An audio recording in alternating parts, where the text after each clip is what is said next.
Hello friends, क्वार्कस framework सीखने की series में आज ये हमारा 9th लेक्चर है। इसके पिछले वाले वीडियो में हमने क्वार्कस के अंदर एपीआई बनाना सीखा था और वहाँ पे हमने अपने सारे CRUD ऑपरेशन परफॉर्म किए थे। उस समय मैंने कोई फिजिकल डेटाबेस का यूज़ नहीं किया था, सिंपली आपको एक लिस्ट के अंदर सारा ऑपरेशन परफॉर्म करके बताया था। हम डेटाबेस को अपने आगे आने वाले वीडियोज़ में यूज़ करेंगे। आज हमारा एक बहुत ही इंपॉर्टेंट टॉपिक है क्वार्कस के अंदर, तो चलिए उसके बारे में जानते हैं। तो आज का हमारा टॉपिक है Eclipse micro profile rest client with क्वार्कस। ये सुनने में बहुत हार्ड लग रहा होगा, लेकिन चलिए इसको सबसे आसान भाषा में समझते हैं।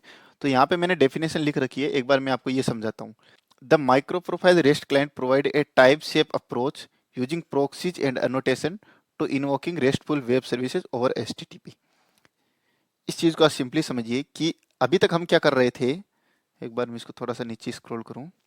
अभी तक हमने एक प्रोजेक्ट बनाया था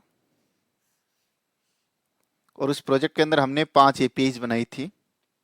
ये गेट एपीआई थी, ये पोस्ट थी, ये पुट थी, ये डिलीट थी। और यहां से हम अपने ब्राउजर से, this is your browser, in APIs को कॉल कर रहे थे और ये हमारा प्रोजेक्ट था जो हमारे सर्वर पे पड़ा है। और यहाँ से हम HTTP रिक्वेस्ट से इन एपीआईज को कॉल कर रहे थे। ठीक है। अब मान लीजिए कि आपको क्या करना है कि यहाँ पे किसी और ने एपीआई बना रखी है अपनी। अभी मैं आपको एग्जांपल के द्वारा बताऊंगा। यहाँ पे किसी और ने एपीआई बना रखी है और आपको अपने प्रोजेक्ट के अंदर इन एपीआईज को कॉल करना है। आपको समझ में आ रहा होगा मैं क्या कहना चाह रहा हूँ। अभी मैं आपको और क्लियर करता हूँ कि आपको अपने प्रोजेक्ट के अंदर, हाँ, एंड यूजर तो आपके प्रोजेक्ट से एपीआई को कॉल करेगा, ऑब्वियसली वो इस प्रोजेक्ट का उसके पास एक्सेस नहीं है। लेकिन आप क्या चाहते हो कि मैं इस प्रोजेक्ट की एपीआई को एक्सेस करूं। अब एग्जाम्पल के लिए मैं आपको बताऊं कि आप मान लीजिए कि आप ये बनाना चाह रहे हो एक ट्रेन रिजर्वेशन एप्लीकेशन। ठीक है। अब आपके पास, आप जानते हो कि आपके पास ट्रेन की इंफॉर्मेशन कहाँ से आएगी, क्योंकि आप खुद तो जाके ट्रेन के डेटाबेस से सारी इन्फॉर्मेशन एक्सेस नहीं करोगे, क्योंकि आपके पास ट्रेन के डीबी का कभी एक्सेस भी नहीं होगा। तो आप क्या करोगे, ट्रेन का डीबी जिसके पास भी है उसकी आप एपीआई को कॉल करोगे। अब उसने कुछ एपीआई बना रखी होगी, आप उस एपीआई को कॉल करने वाले हो। अगर मैं आपको और एग्जांपल समझाऊं, तो अगर आप अपने प्रोजेक्ट के अंदर किसी और की एपीआई को कॉल करना चाहते हो, जैसे कि आप एक प्रोजेक्ट बना रहे हो, ये वेदर ऐप का प्रोजेक्ट है। ठीक है। आपने इसका नाम रख दिया वेदर ऐप। अब आपको पता है कि आपको अपने प्रोजेक्ट के अंदर सारी कंट्रीज की वेदर इंफॉर्मेशन चाहिए, और वो आपके पास है नहीं, क्योंकि आप तो नासा के साइंटिस्ट नहीं हो ना जिनके पास टेलीस्कोप का पूरे वेदर का एक्सेस है। वो वेदर का जितना भी डाटा है वो मान लीजिए कि इस सर्वर पे पड़ा है। ये सर्वर का कोई ना कोई ओनर है। मान लीजिए इस सर्वर का ओनर है नासा, और नासा का एक डीबी है जिसके अंदर नासा हर दिन अपने वेदर की इंफॉर्मेशन अपडेट करता है। अब आप कहोगे नासा को जाके कि नासा, मैं आपकी डीबी का एक्सेस चाहता हूँ क्योंकि मैं एक वेदर का ऐप बना रहा हूँ। तो नासा बोलेगा भाई ऐसे कैसे तुम मेरे डीबी का एक्सेस ले सकते हो, कल को तुमने कुछ उड़ा दिया तो, या कल को तुमने कुछ इसके अंदर वायरस वगैरह डाल दिया तो नासा ने बोला कि ठीक है, हम क्या करेंगे, हम कुछ एपीआई बना के रख देंगे। यहाँ पे उसने एपीआई बना ली, गेट वेदर बाय कंट्री, कि अगर आप यहाँ से मेरी एपीआई को कॉल करोगे, फॉर एग्जांपल www.nasa.com/weather, और उसके बाद आप जिस भी कंट्री का नाम यहाँ पे पास करोगे, मैं आपको क्या करूंगा, उस कंट्री का वेदर की इंफॉर्मेशन रिटर्न कर दूंगा जेसन फॉर्म में। अगर मैं इस डायग्राम को सही से समझाऊं तो अपन नीचे अच्छे से इस डायग्राम को बनाते हैं। ये ब्राउजर है,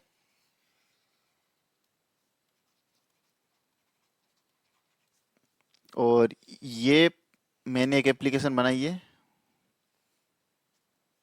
ओ सॉरी,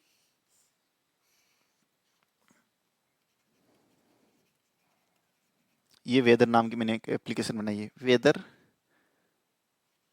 बाय इंडिया। ये इंडिया के एक इंसान ने वेदर की एप्लीकेशन बनाई है।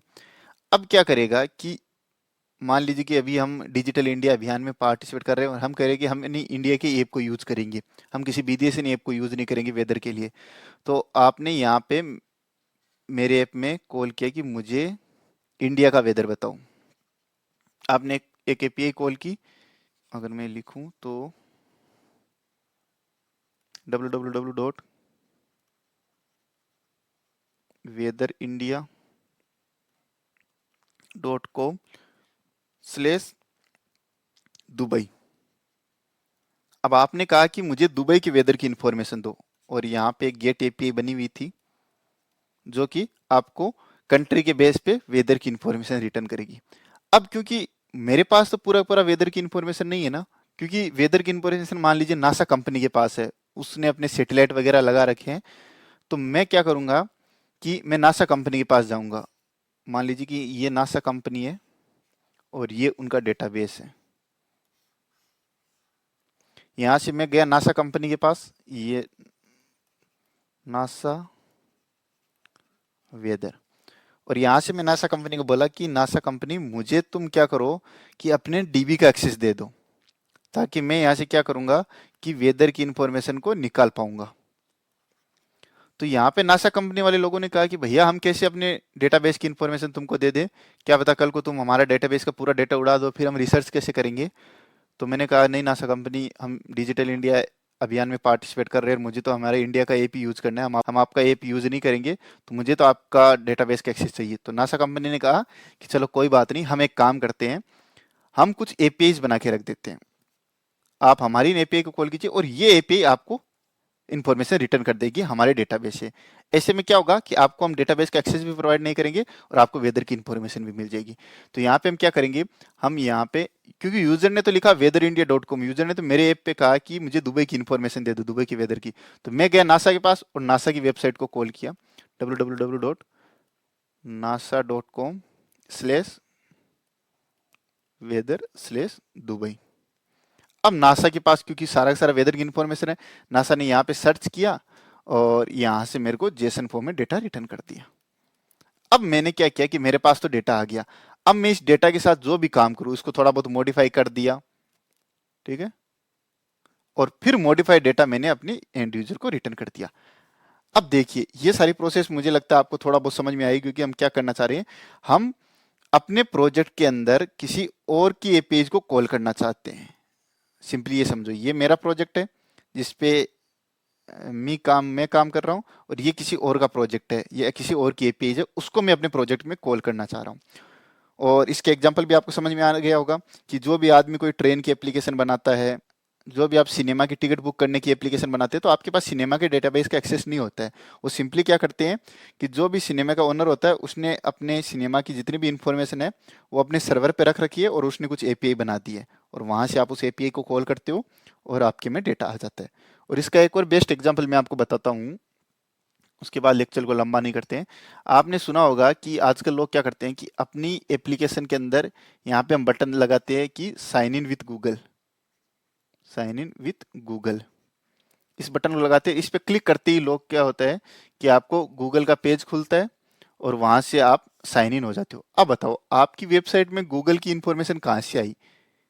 ये तो हो गया ना कि आपके पास गूगल के डेटाबेस का एक्सेस हो गया, आप तो खुश हो गए हो। लेकिन ऐसा नहीं होता है। आपके प्रोजेक्ट ने जैसे ही इस बटन पे क्लिक किया, आपने गूगल से कहा कि भाई एक आदमी है जो इस ईमेल आईडी से आपके सर्वर पे लॉगिन होके मुझे आप कुछ इन्फॉर्मेशन दे दो। तो जैसे ही हम लॉगिन होते हैं तो ये हमें कुछ ईमेल और इमेज वगैरह ये कुछ इन्फॉर्मेशन दे देता है और कह देता है हाँ ये आदमी एक वैलिड आदमी है, तुम इसको लॉगिन करने दो अपने प्रोजेक्ट के अंदर, और इसकी गारंटी मैं लेता हूँ कि ये एक वैलिड यूजर है। तब आप समझ गए होंगे। तो चलिए इसी को हम अपने प्रोजेक्ट में इंप्लीमेंट करते हैं। तो उसके लिए हमें कुछ स्टेप्स फॉलो करेंगे हम, स्टेप्स, ठीक है। सबसे पहले हम क्या करेंगे, एक रिसोर्स बनाएंगे जो कि हमें रिटर्न करके देगा इंफॉर्मेशन, और इसी रिसोर्स को हमारा एंड यूजर कॉल करेगा, एंड यूजर कॉल करेगा। अब हम करने क्या वाले हैं वो मैं आपको बता देता हूँ।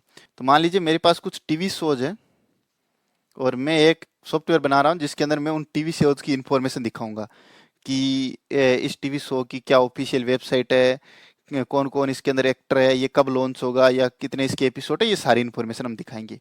तो उसके लिए हम क्या करेंगे, सबसे पहले हम अपना रिसोर्स बनाएंगे और यहाँ पे हम एक एंड पॉइंट बनाएंगे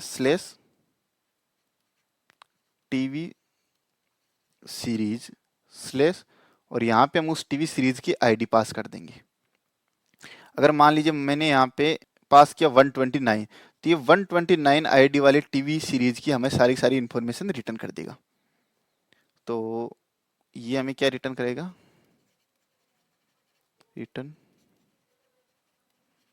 इंफॉर्मेशन ऑफ टीवी शो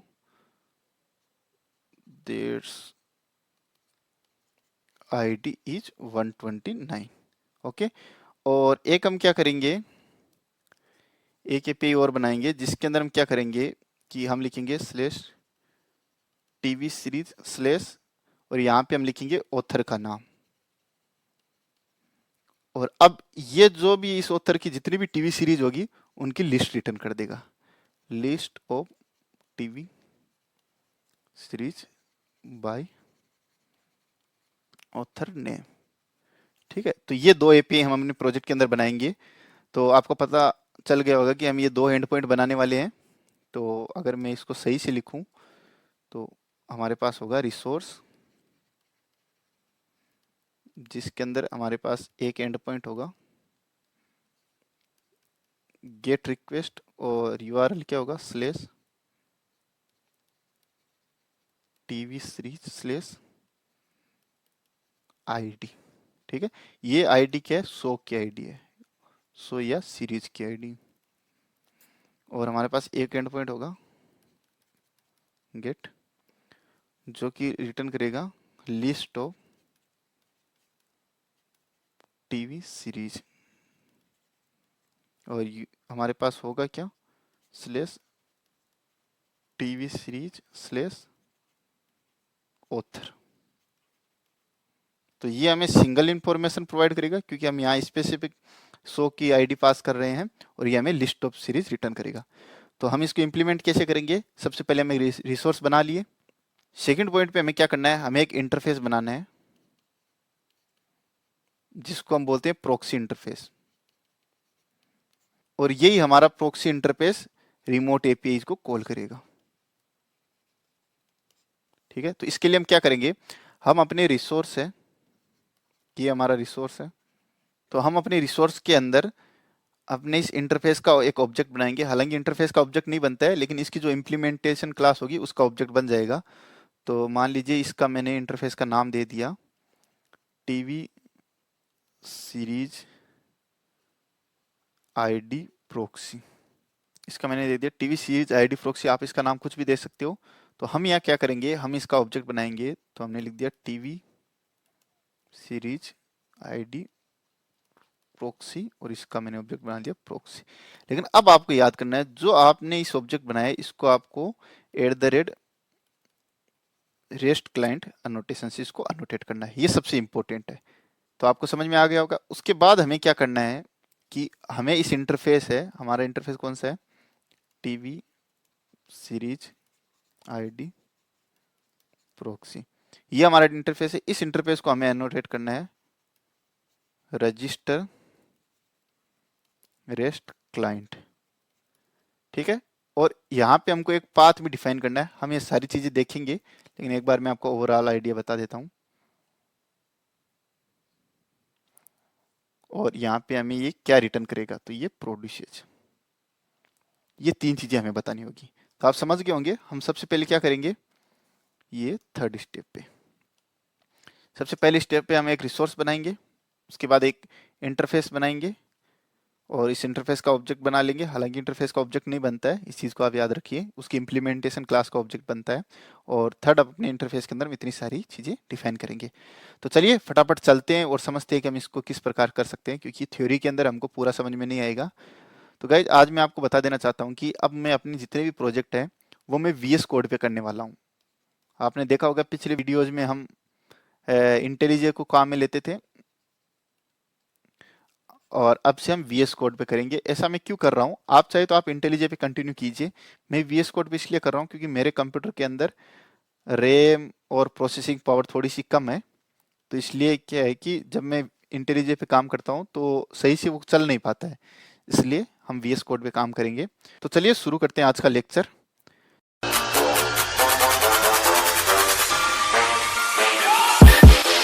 तो सबसे पहले हम एक आज नया प्रोजेक्ट बनाएंगे।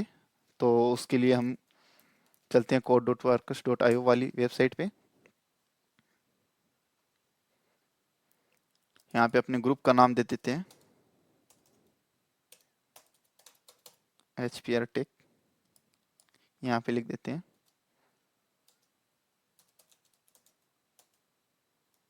माइक्रो प्रोफाइल रेस्ट क्लाइंट, और यहाँ मेवन ही रहने दीजिए, जावा 17। अब आप डिपेंडेंसी पे ध्यान रखिए कौन कौन सी चूज करनी है। सबसे पहले हमें डिपेंडेंसी चाहिए rest DG classic, rest DG classic Jackson. ये हमें रेस्ट एपीआई बनाने के लिए काम आएगी, और ये हमारी काम आएगी जो हमारे आउटपुट को जेसन में कन्वर्ट करने के लिए। उसके बाद आपको एक और डिपेंडेंसी ऐड करनी है रेस्ट क्लाइंट। तो मैं यहाँ पे टाइप कर लेता हूँ रेस्ट क्लाइंट, और अगर मैं चलता हूँ यहाँ पे देखता हूँ तो ये रही हमारे पास रेस्ट क्लाइंट क्लासिक। ये डिपेंडेंसी हमें क्यों चाहिए? ये हमें चाहिए अपने रिमोट एपीआई को कॉल करने के लिए। तो हमने तीनों डिपेंडेंसी अपने प्रोजेक्ट में ऐड कर लिया। अगर मैं आपको दिखाऊं तो शायद ये यहाँ पे नहीं दिखेगी क्या, ये रही rest easy classic, rest easy classic Jackson और rest easy client, rest client classic. अब मैं इस प्रोजेक्ट को डाउनलोड कर लेता हूँ। ये प्रोजेक्ट हमारा डाउनलोड हो चुका है। मैं इसको फटाफट अनजिप करता हूँ।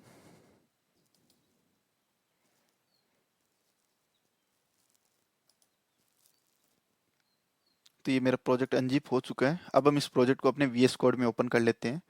तो उसके लिए मुझे यहाँ पे लिखना पड़ेगा CMD। आप इसे अपने इंटेलिजे या इक्लिप्स के साथ भी कंटिन्यू कर सकते हैं, इस पर कोई रेस्ट्रिक्शन नहीं है। और अगर आपको ये सीखना है कि हम VS कोड के अंदर क्वार्कस को कैसे सेटअप कर सकते हैं, तो आप मुझे कमेंट बॉक्स में बताइए। मैं डेफिनेटली एक वीडियो बना दूंगा इसके ऊपर डेडिकेटेड। तो हम वेट करते हैं जब तक हमारा प्रोजेक्ट VS कोड के अंदर लोड होता है, क्योंकि ये कुछ टाइम लेगा। टाइम इसलिए लेगा क्योंकि ये नई डिपेंडेंसीज है उनको डाउनलोड करने में। तो चलिए हम वेट करते हैं थोड़ी देर। तो फ्रेंड्स, हमारा प्रोजेक्ट अब रेडी हो चुका है। तो सबसे पहले हम क्या करते हैं, हम जो भी इस प्रोजेक्ट के अंदर हमें बाय डिफ़ॉल्ट फाइलें मिली है हम उनको डिलीट कर देते हैं। जैसे हमारे पास ये 2 फाइलें मिली है, चलिए इनको सबसे पहले डिलीट कर देते हैं। और अगर हम टेस्ट फोल्डर के अंदर जाते हैं तो यहाँ भी 2 फाइलें हैं, इनको भी डिलीट कर देते हैं। अब हम क्या करेंगे, जैसा कि हमने डिस्कस किया था कि हम किसी रिमोट एपीआई को कॉल करेंगे। हम सबसे पहले रिसोर्स बनाते हैं। रिसोर्स बनाने से पहले हमें ये जानना है कि हम किस एपीआई को कॉल करने वाले हैं, क्योंकि उसके अकॉर्डिंग हम अपने नेमिंग कन्वेंशन को रखेंगे। तो मैं ले चलता हूँ आपको अपने क्रोम ब्राउज़र पे, और यहाँ पे हम सर्च करते हैं टीवी मैच एपीआई। और अगर मैं इस पर क्लिक करता हूँ तो ये हमारे पास टीवी मैच की वेबसाइट ओपन हो चुकी है। ये क्या है कि एक वेबसाइट है जो हमें कुछ एपीआईज प्रोवाइड करती है। जैसे कि अगर मैं आपको दिखाऊं सो सर्च, तो इसके अंदर हमारे पास कई सारी एपीआईज है। जैसे कि एक ये एपीआई है, अगर मैं इस एपीआई को कॉल करूंगा तो हमारे पास इस शो की इन्फॉर्मेशन जेसन फॉर्म में आ गई। अगर मैं इसको आपको बड़ा करके दिखाऊं तो इन्फॉर्मेशन हमारे पास जेसन फॉर्म में आ जाएगी। और अगर मैं बैक चलता हूँ, एक हमारे पास एपीआई होगी जिसकी हम बात कर रहे थे कि हम किसी भी शो की आईडी पास करेंगे और ये उस शो की इन्फॉर्मेशन को हमको रिट्रीव करके दे देगा। अगर मैं यहाँ पे कुछ और आईडी पास करता हूँ जैसे 260, तो ये 260 वाले शो के हमारे पास इन्फॉर्मेशन आ चुकी है। तो सबसे पहले हम इस एपीआई को इम्प्लीमेंट करते हैं, जहाँ पे हम डायनेमिक आईडी पास करेंगे और उस आईडी के बेसिस पे हमें एपिसोड की इन्फॉर्मेशन मिलती जाएगी। तो इसके लिए सबसे पहले हम क्लास बनाएंगे। उस क्लास के अंदर हम वो फील्ड रखेंगे जो हमारे पास इस जेसन के अंदर आ रहे हैं, ताकि हम अपने जेसन के ऑब्जेक्ट को डायरेक्टली अपने पोजो के अंदर मैप कर पाएँ। पोजो मतलब कि सिंपली जावा क्लास के अंदर। तो इसके लिए मैं क्या करता हूँ, सबसे पहले मैं इस यूआरएल को कॉपी करता हूँ और अपने VS कोड के अंदर इसको कॉल करता हूँ। ऐसा क्यों कर रहा हूँ, क्योंकि अभी हमें यहाँ पे ये फॉर्मेटेड फॉर्म में नहीं मिला है डेटा। तो अगर मैं यहाँ पे कॉल करता हूँ इसको, तो हमें जेसन डेटा फॉर्मेटेड फॉर्म में मिल चुका है। तो अभी हम अपनी क्लास के अंदर ये सारे फील्ड नहीं बनाते, हम कुछ एक फील्ड ही बनाएंगे। जैसे कि हम ये 5 फील्ड बना लेते हैं। तो चलिए हम अपनी एक क्लास बनाते हैं टीवी सीरीज नाम की, डॉट जावा। और इस टीवी सीरीज के अंदर हम क्या करेंगे, हम अपने उन 5-6 फील्ड को बना लेते हैं। तो ये हमने अपनी क्लास के अंदर 5 फील्ड बना लिए। अब हम क्या करेंगे कि जैसे ही इस एपीआई को कॉल करेंगे तो इसमें से हमारे पास जो जो नाम मैच करेगा उन सारा का डेटा हमारे पास इन फील्ड्स में आ जाएगा। तो ये हमारा फर्स्ट काम हो गया। उसके बाद हमें एक रिसोर्स बनाना है। तो चलिए सबसे पहले हम अपना रिसोर्स बना लेते हैं। तो फ्रेंड्स, मैं अपने इंटेलिजेंट आइडिया पे वापस आ चुका हूँ क्योंकि वीएस कोड में मुझे कंफर्टेबल फील नहीं हो रहा था। अभी तक हमने क्या किया है कि हमने अपने प्रोजेक्ट के अंदर एक टीवी सीरीज और इस क्लास 5 फील्ड बनाए, आईडी, यूआरएल, नेम, टाइप और लैंग्वेज। अब हम क्या करेंगे, एक रिसोर्स बनाएंगे जो रिमोट एपीआईज को कॉल करेगा। तो उसके लिए हमें क्या करना पड़ेगा, यहाँ पे एक नया जावा क्लास बनाते हैं, टीवी सीरीज रिसोर्स। और इस रिसोर्स में सबसे पहले हमको बताना पड़ता है ये किस पाथ पे एक्सेस होगा। तो ये जो रिसोर्स वाला पाथ बताएंगे ये हमारे प्रोजेक्ट का पाथ है, हमारे प्रोजेक्ट की एपीआई का पाथ। तो ये वो पाथ नहीं है जो रिमोट सर्वर से कॉल होगा। तो मैं यहाँ पे लिख देता हूँ पाथ टीवी सीरीज। अब हम इस रिसोर्स के अंदर एक मेथड बनाएंगे जो कि हमको देगा टीवी सीरीज की information based on the ID. जैसे कि एक बार मैं पहले मेथड बना लेता हूँ फिर आपको समझाता हूँ। तो फ्रेंड्स, हमने ये मेथड बना लिया है। अब ये मेथड क्या करेगा कि जब हम अपनी इस एपीआई को कॉल करेंगे local host slash 8080 slash TV series slash 120, तो ये 120 वाले शो की इंफॉर्मेशन निकाल के लाएगा कहाँ से, टीवी मेज वाली एपीआई से। तो ये इस एपीआई को कॉल करेगा अपना मेथड और ये इंफॉर्मेशन हमें रिटर्न करेगा। तो ये हम अब कैसे करेंगे, उसके लिए हमने डिस्कस किया था कि हम एक प्रॉक्सी बनाएंगे जो कि एक इंटरफेस होगा। तो मैं एक बार बना लेता हूँ, TV series ID proxy proxy, और हमें इसको अनोटेट करना होगा @REST क्लाइंट एनोटेशन से। अब हम क्या करेंगे, सबसे पहले हम चलिए इस इंटरफेस को बना लेते हैं। तो ये मैंने इंटरफेस बना लिया है। अब इस इंटरफेस के अंदर हमें 2-3 चीजें स्पेसिफाई करनी पड़ेगी जो कि हमने अपनी थ्योरी के अंदर डिस्कस किया था। सबसे पहले आप इस इंटरफेस को अनोटेट करोगे @रजिस्टर रेस्ट क्लाइंट से। इस एनोटेशन का मतलब क्या होता है कि अब ये इंटरफेस रेडी है रिमोटली कम्युनिकेशन करने के लिए। अब ये किस यूआरएल से कम्युनिकेट करेगा, ये डेटा कहाँ से लाएगा, ये सब चीजें हम डिस्कस करेंगे। अब यहाँ पे हम एक मेथड बनाते हैं जो कि हमें रिटर्न करेगा ये इन्फॉर्मेशन, ठीक है। और ये इन्फॉर्मेशन हम किस ऑब्जेक्ट में स्टोर करेंगे, अपने टीवी सीरीज वाली में। तो हम यहाँ पे टीवी सीरीज का ऑब्जेक्ट रिटर्न करते हैं और यहाँ पे एक मेथड डिक्लेयर करते हैं get TV series by ID. और ये मेथड इनपुट में क्या लेगा, एक आईडी लेगा, उस आईडी के बेस पे ये शो की इन्फॉर्मेशन रिटर्न करेगा। तो क्योंकि एक इंटरफेस है तो इसके अंदर हम मेथड की बॉडी नहीं लिखते हैं, सिर्फ इसका डिक्लेयर करते हैं। तो ये हमने मेथड बता दिया है। अब इस मेथड को हम अपने रिसोर्स के अंदर कॉल कर लेते हैं। तो यहाँ पे मैं इसको कॉल करता हूँ return proxy dot gate TV series by ID और आईडी लिख दी। अब हमारा कोड रेडी है। लेकिन अब आप ध्यान से देखिए कि हमने बताया नहीं कि हमारा ये मेथड डेटा कहाँ से लाएगा, किस एपीआई से डेटा लाएगा। तो हमें पता है कि हमारी एपीआई ये है। तो अगर मैं यहाँ पे इसको कमेंट में लिखूं तो इस एपीआई को हमको कॉल करना है। तो जैसे ही हम इस मेथड को कॉल करें इंटरनली ये इस एपीआई को कॉल करेगा और हमें इंफॉर्मेशन रिटर्न करके देगा टीवी सीरीज के ऑब्जेक्ट में। अब इस एपीआई को हम कॉल कैसे करेंगे, तो ध्यान से देखिए इस एपीआई में 3 पार्ट है।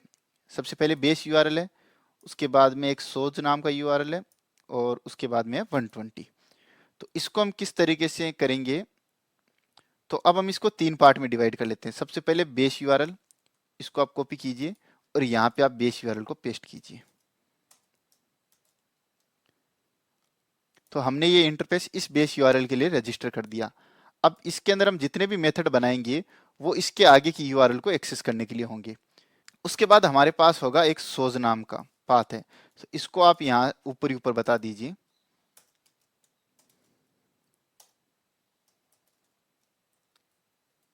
स्लेश सोज हो गया।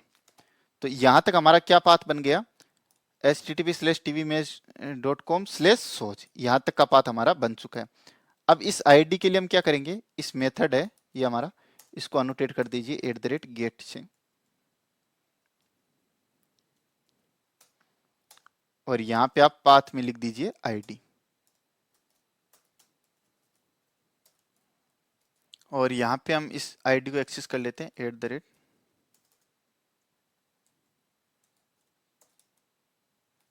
@path पेराम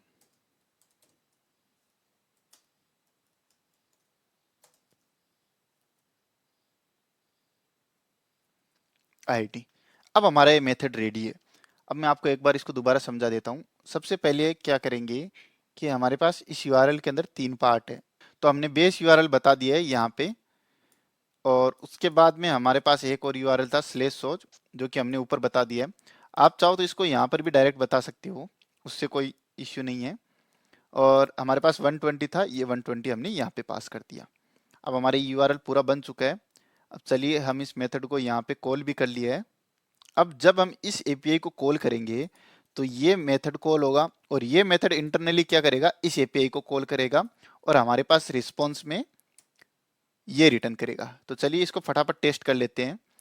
उससे पहले आप एक चीज देखिए कि हमने अपनी टीवी सीरीज वाली क्लास के अंदर गेटर और सेटर नहीं बनाए हैं। तो हम यहाँ पे गेटर सेटर भी बना लेते हैं। तो उसके लिए मैं राइट क्लिक करता हूँ, जनरेट गेटर एंड सेटर। तो ये मेरे गेटर सेटर भी बन चुके हैं। उसके बाद में एक चीज मैं और करता हूँ, वो क्या कर रहा हूँ कि हम अब अपनी एपीआई को टेस्ट करेंगे स्वेगर यूआई के थ्रू। तो हम सबसे पहले स्वेगर यूआई की डिपेंडेंसी भी ऐड कर लेते हैं। तो उसके लिए हम क्या करेंगे,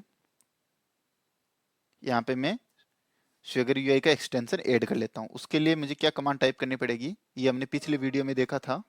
उसके लिए मैं यहाँ पे कमांड टाइप करता हूँ mvn quarkus add -extension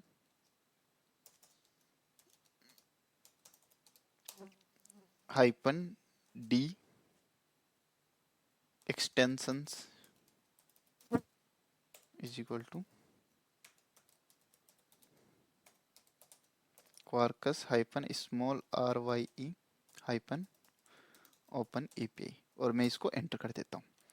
guys, अगर आपने पिछले वाला वीडियो नहीं देखा है कि हम क्वार्कस के अंदर किस तरीके से स्वेगर यूआई को इनेबल कर सकते हैं, तो आप सबसे पहले उस वीडियो को देख लीजिए, जिससे आपको समझ में आ जाएगा कि अभी मैंने ये क्या किया है। ये हमारा एक्सटेंशन ऐड हो चुका है। अब हमारा प्रोजेक्ट रेडी है। तो चलिए इसको हम रन करते हैं। रन करने के लिए हम कमांड टाइप करते हैं mvn quarkus:dev और वेट करते हैं। फ्रेंड्स, हमारा प्रोजेक्ट रन हो चुका है लोकलहोस्ट 8080 पोर्ट पे। तो चलिए इसको एक्सेस करते हैं, localhost/8080, और स्वेगर यूआई को एक्सेस करने के लिए हमें इस पाथ पे जाना होगा /q/swagger UI। अब आप देख सकते हो कि हमारे प्रोजेक्ट के अंदर एक ही एपीआई थी। तो चलिए इस एपीआई को टेस्ट करते हैं। टेस्ट करने के लिए आपको यहाँ पे ट्राई आउट पे क्लिक करना है। अब हम कोई भी एक टीवी सीरीज की आईडी पास करते हैं। तो चलिए यही आईडी पास कर लेते हैं 120, और देखते हैं कि हमें कोई रिस्पॉन्स मिलता है कि नहीं मिलता है। तो चलिए एग्जीक्यूट करते हैं, और ये देखिए हमें पूरी की पूरी इंफॉर्मेशन उसकी मिल चुकी है। ID, URL, name, type, language. ID, URL, name, language, everything we have got. तो इसका मतलब हमारा कोड सक्सेसफुली वर्क कर रहा है, और हमने इस एपीआई को हिट किया और इंटरनली इसने इस एपीआई को कॉल किया। तो चलिए अब हम देख लेते हैं एक बार के लिए हमने क्या किया है। तो उसके लिए हमने सबसे पहले एक टीवी सीरीज नाम की क्लास बनाई थी। उसके बाद में हमने एक रिसोर्स बनाया था, जिसके अंदर हमने अपनी एपीआई का यूआरएल बताया था कि हम किस एपीआई को हिट करेंगे। उसके बाद में हमने एक मेथड बनाया था, और उस मेथड के अंदर हमने अपनी प्रॉक्सी का get TV series by ID method call किया था। इस प्रॉक्सी के ऑब्जेक्ट को हमने @REST क्लाइंट से हमने इसको अनोटेट किया था। और अगर मैं इसके अंदर जाता हूँ टीवी सीरीज प्रॉक्सी वाली क्लास के अंदर, सॉरी इंटरफेस के अंदर, तो यहाँ पे हमने एक मेथड बनाया था जो कि इस एपीआई को कॉल कर रहा था। तो अब मान लीजिए कि अगर आपको एक और एपीआई कॉल करनी है, जैसे कि मैं आपको दिखाऊं यहाँ पे कोई एग्जांपल के लिए।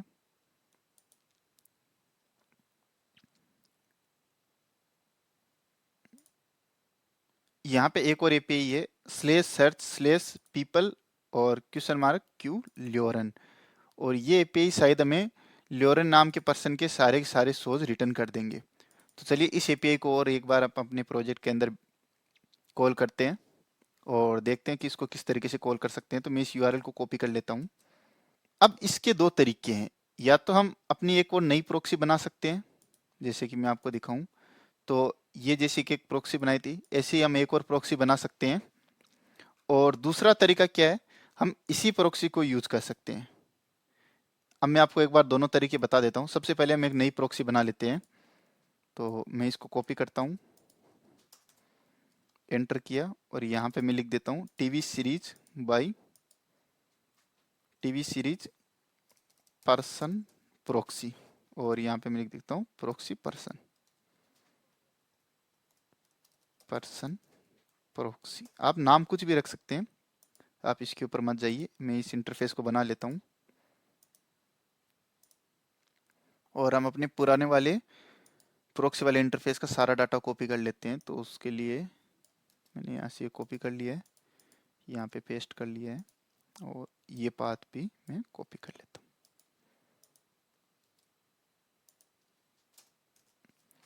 ठीक है गाइज, एक बार मैं इसको फॉर्मेट कर लेता हूँ। तो अब हमें क्या करना है, ये पता नहीं ऐसा क्यों दिख रहा है। अच्छा, कमेंट की वजह से दिख रहा है। हाँ, अब हमें इस मेथड का नाम चेंज करना है, get TV series by person. और अब हम चलते हैं उस पाथ पे जहाँ पे ये एपीआई कॉल होगी। तो ये हमारे पास पाथ है, तो इस पाथ को हम यहाँ पे लिख लेते हैं। यहाँ पे ये हमारा बेस यूआरएल है, जो कि हमने यहाँ पे बता दिया। उसके बाद में हमारे पास है /सर्च, तो इस सर्च को मैं यहाँ पे बता देता हूँ। उसके बाद में हमारे पास है पीपल, तो इस पीपल को मैं यहाँ पे बता देता हूँ। अब की बार आप ध्यान दीजिए, अब की बार हमारे पास पाथ के अंदर ये वेरिएबल नहीं आएगा, हमारे पास आएगा क्यूरी स्ट्रिंग के फॉर्म में। हम क्यूरी स्ट्रिंग की फॉर्म में हम अपने पर्सन का नाम पास करेंगे जिसकी हम टीवी सीरीज निकालना चाहते हैं। तो इसके लिए हम क्या करेंगे, इस क्यूरी स्ट्रिंग को एक्सेस करने के लिए हमें यहाँ पे लिखना पड़ेगा क्यूरी पैराम, और इस क्यूरी पैराम के अंदर उसका नाम लिखना है, किस वेरिएबल के अंदर हमारे पास डेटा आएगा। तो ये आएगा हमारे पास क्यू नाम की वेरिएबल, और यहाँ पे हमने लिख दिया स्ट्रिंग पर्सन नेम। ये नाम आप कुछ भी रख सकते हो, इससे कोई मतलब नहीं है। अब हमारा ये मेथड रेडी है। अब हमें क्या करना है, अपनी टीवी सीरीज वाली क्लास में जाना है, और ये मेथड रिटर्न क्या करेगा, आप इस चीज को देखिए। क्योंकि एक पर्सन के पास मल्टीपल सोज हो सकते हैं, तो हमें यहाँ पे ये लिस्ट रिटर्न करेगा। तो हम यहाँ पे लिखते हैं लिस्ट ऑफ टीवी सीरीज। चलिए इसको इंपोर्ट कर लेते हैं, और अब हम अपने मेथड में इसको कॉल करते हैं। तो हम चलिए एक और एपीआई बना लेते हैं,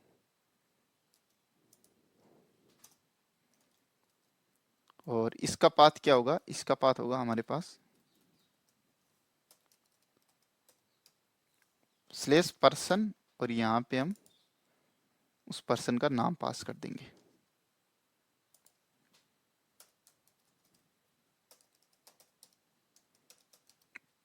और ये पर्सन का नाम हम अपने यहाँ से स्ट्रिंग के फॉर्म में गेट कर लेंगे।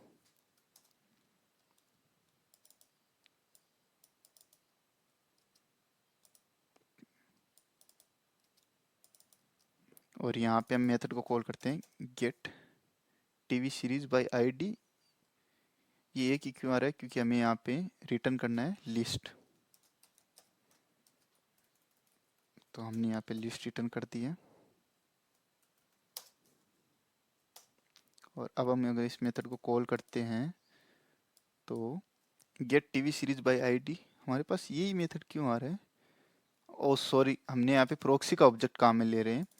हमें यहाँ पे लिखना है person proxy dot gate TV series by person, और यहाँ पे मैं पर्सन नेम पास कर देता हूँ यही लोरेन। लेकिन ये पर्सन हम यहाँ से डायनेमिकली ले रहे हैं, तो हमें यहाँ पे ये पर्सन नेम पास करना है।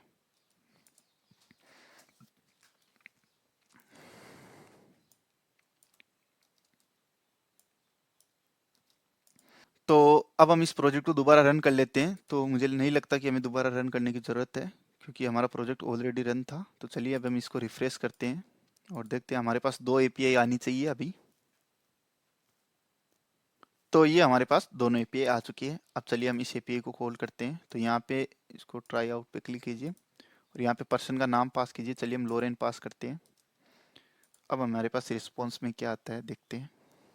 तो फ्रेंड्स आप देख सकते हो कि इसने डेटा तो रिटर्न किया है, इसने देखिए लिस्ट तो रिटर्न की है, लेकिन ये डेटा को सेट नहीं कर पाया। अब ये क्यों नहीं कर पाया, इसके लिए मैं आपको बताता हूँ।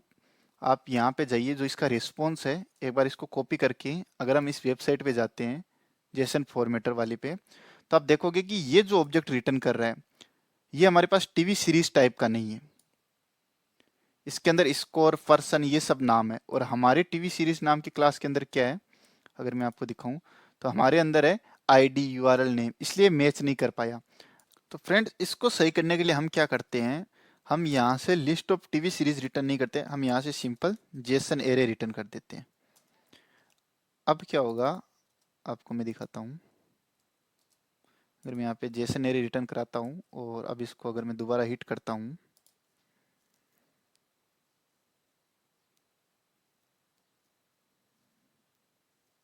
तो आप देखिए हमें एक्चुअल रिस्पॉन्स उस एपीआई का मिल चुका है। तो ये इश्यू इसी वजह से है कि ये डायरेक्ट हमारे टीवी सीरीज के ऑब्जेक्ट में कन्वर्ट नहीं कर पाया। हमारा मेन मोटिव था कि क्या हमें रिस्पॉन्स मिलता है कि नहीं मिलता है, तो हमने रिमोटली रिस्पॉन्स गेट कर लिया है। अब ये तो था एक तरीका। दूसरा तरीका था, अगर हम सेम बेस यूआरएल से मल्टीपल एपीआईज को कॉल कर रहे हैं तो उसके लिए हम क्या कर सकते हैं। अब मैं आपको दूसरा तरीका भी बता देता हूँ। मान लीजिए कि मैं ये दो प्रॉक्सी नहीं बनाना चाहता हूँ, क्योंकि हम सेम ही एक ही बेस एपीआई हमारे पास एक ही है, तो इस एक बेस एपीआई के लिए मैं एक ही बनाना चाहता हूँ रेस्ट क्लाइंट। तो उसके लिए हम क्या करेंगे, इस एक को मैं अभी के लिए रिमूव कर देता हूँ और हम इसी के अंदर जाएंगे। अब यहाँ पे आप ध्यान रखिए, यहाँ पे जो हमने पाथ यहाँ पे स्लेश सोर्स बताया था, तो ये यहाँ तक चला जाएगा। लेकिन आप अगर देखोगे तो ये हमारे पास पर्सन वाली एपीआई थी, और इसका पाथ अगर आप देखते हो तो यहाँ तक तो मैच करता है, उसके बाद यहाँ पे डिफरेंस आ गया। तो इसलिए हम क्या करेंगे, हम यहाँ पे सिंपल फॉरवर्ड स्लेश ही रहने देंगे। अब हम क्या करेंगे, यहाँ पे अपन दो मेथड बनाते हैं। अभी आपके लिए कंफ्यूजिंग हो रहा होगा, लेकिन ये जो फर्स्ट मेथड है ये तो हमारी इस एपीआई के लिए, ऊपर वाली एपीआई के लिए। अगर मैं इसको थोड़ा सा फॉर्मेट कर देता हूँ,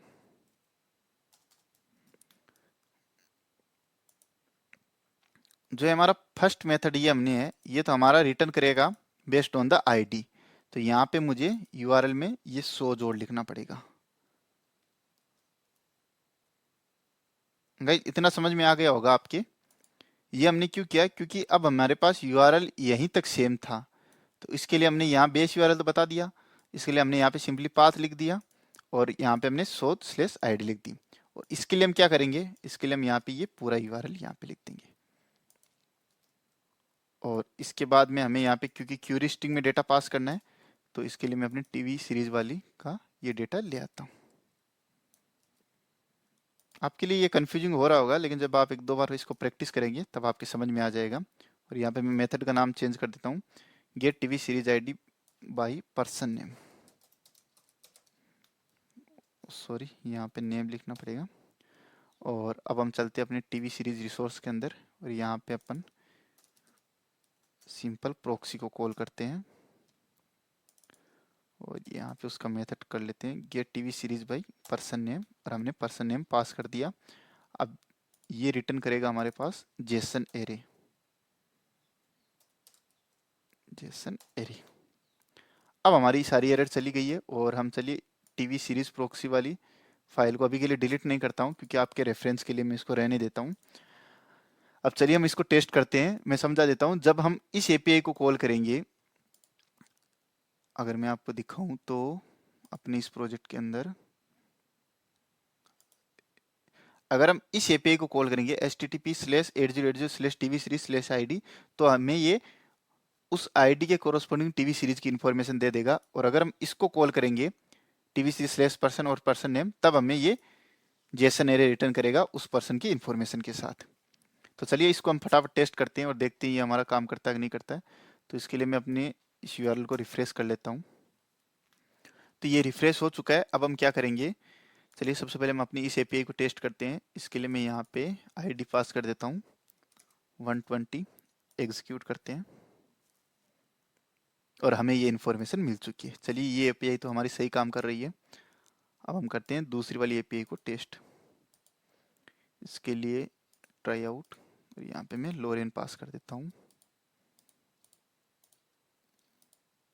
और अगर मैं यहाँ पे लोरेन लिखता हूँ तो हमें जेसन एरे रिटर्न होना चाहिए, और हमें ये जेसन एरे रिटर्न हो चुका है। इसका मतलब हम एक प्रॉक्सी भी बना के काम कर सकते हैं। तो आई होप आपको ये समझ में आ गया होगा। अगर अभी भी आपको डाउट है तो आप मुझे कमेंट बॉक्स में पूछ सकते हैं। बाकी आप इस वीडियो को 2 बार देखिए, क्योंकि फर्स्ट टाइम ये सबके लिए हार्ड होता है। मैं आपको दोबारा से बता देता हूँ। सबसे पहले हमने क्या किया कि हमने एक टीवी सीरीज नाम की क्लास बनाई थी, जिसके अंदर हम आईडी के बेसिस पे हम टीवी सीरीज को फेच करेंगे। उसके लिए हमने एक रिसोर्स बनाया था। उस रिसोर्स के अंदर हमने एक मेथड बनाया था, ये मेथड, जो कि हमें रिटर्न करता था टीवी सीरीज बाय आईडी। और अब अब क्योंकि हम टीवी सीरीज है वो रिमोटली फेच करने वाले किसी और की एपीआई से, तो उसके लिए हमें एक प्रॉक्सी बनाना पड़ेगा, जो कि हमने बनाया था टीवी सीरीज प्रॉक्सी।